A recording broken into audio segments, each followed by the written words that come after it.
Hey guys, I'm so glad that you joined our Discipleship Journey 2, and this is the start of week 1, and we're going to talk about the Holy Spirit. Basically, the whole DJ2 is really about the Holy Spirit in you and understanding who He is, and today is a lesson on the Holy Spirit in the Old Testament. Now, I spent so much time in this study years ago, and I'm going to cut it down to 10 to 15 minutes. We'll ask some questions at the end. This one's about the Holy Spirit in the Old Testament.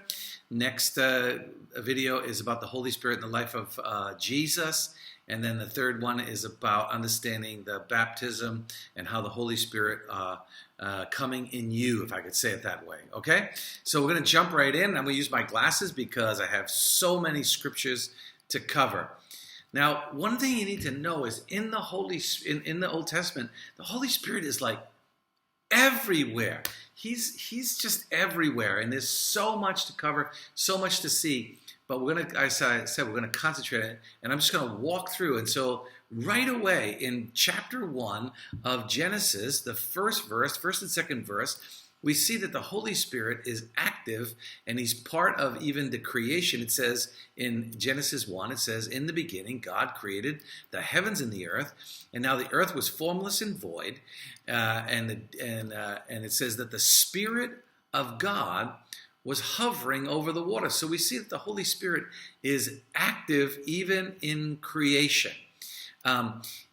And that there was an understanding that there was a Spirit of God in the Old Testament. Even Pharaoh says, can anyone find someone who has the Spirit of God? In Genesis 41:38, he's referring to a man who has the Spirit of God, and that man was Joseph at the time. He interpreted dreams using the Holy Spirit.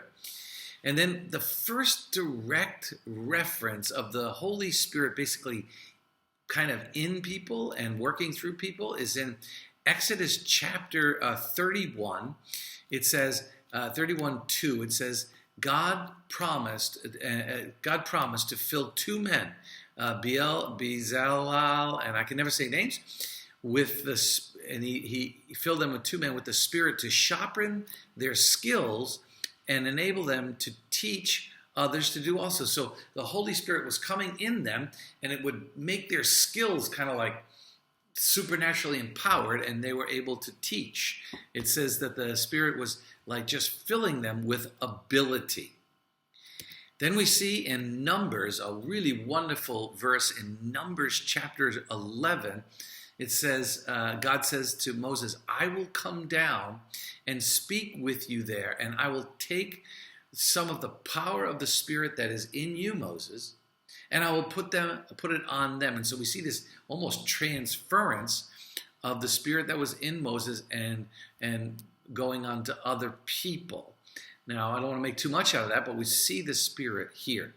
And then when we look and we even get out of the Pentateuch, we see people like Deborah, Gideon, Samson, Samuel, Saul, David, Elijah, Elisha. This isn't even counting the prophets who have the Spirit on them. And so what we start seeing when we look in the Old Testament is we start seeing a clear picture of the Spirit. And in the Old Testament, is that the Spirit is not outpoured on everyone like it is in the New Testament. We'll talk about that later. The Spirit descends upon like one individual.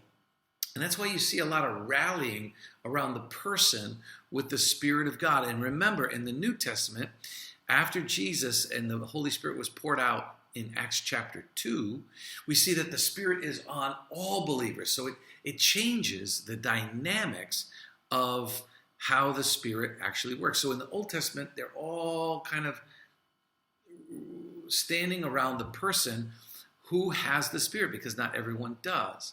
And that's why you see that rallying. The second thing third thing to understand here in the Old Testament is that we begin to see a clear picture of how the Spirit moves through people or works on them. We don't really see a description of who the Holy Spirit is. Jesus explains that in John chapter 14, 15, and 16 very, very strongly there.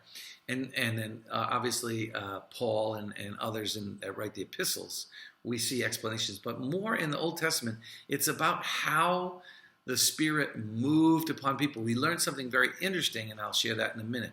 So we see Gideon. It says, this is a beautiful, amazing passage. It says in Judges chapter 6, verse 34, it says, then the Spirit of God clothed Gideon with power. Or basically that verse means that the Holy Spirit clothed himself with Gideon. So like Gideon was the skin, and the Holy Spirit kind of was inside, and it was just Gideon's skin. And immediately we see this like manifestation where Gideon was this really shy, or not shy, but low self-esteem person. And then he begins to blow the trumpet and rally the troops. He's transformed by the Holy Spirit. King Saul, it says the Spirit of God in 1 Samuel chapter 10, it says the Spirit of the Lord would come upon Saul, and he would begin to prophesy and be changed into a different person.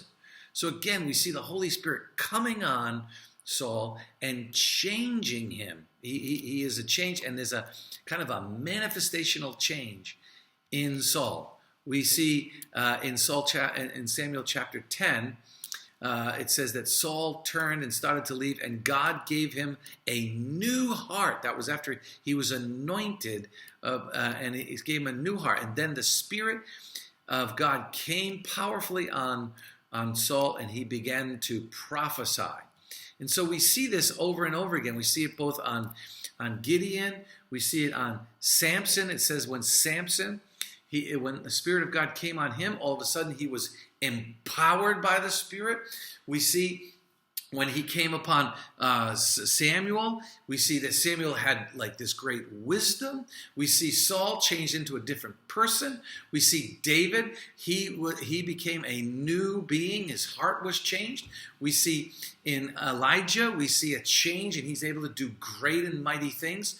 We see Elisha, after he received the Spirit that Elijah had, right away, the first thing he does is he does a miracle, and he does he hits the cloak on the ground, and the water opens up.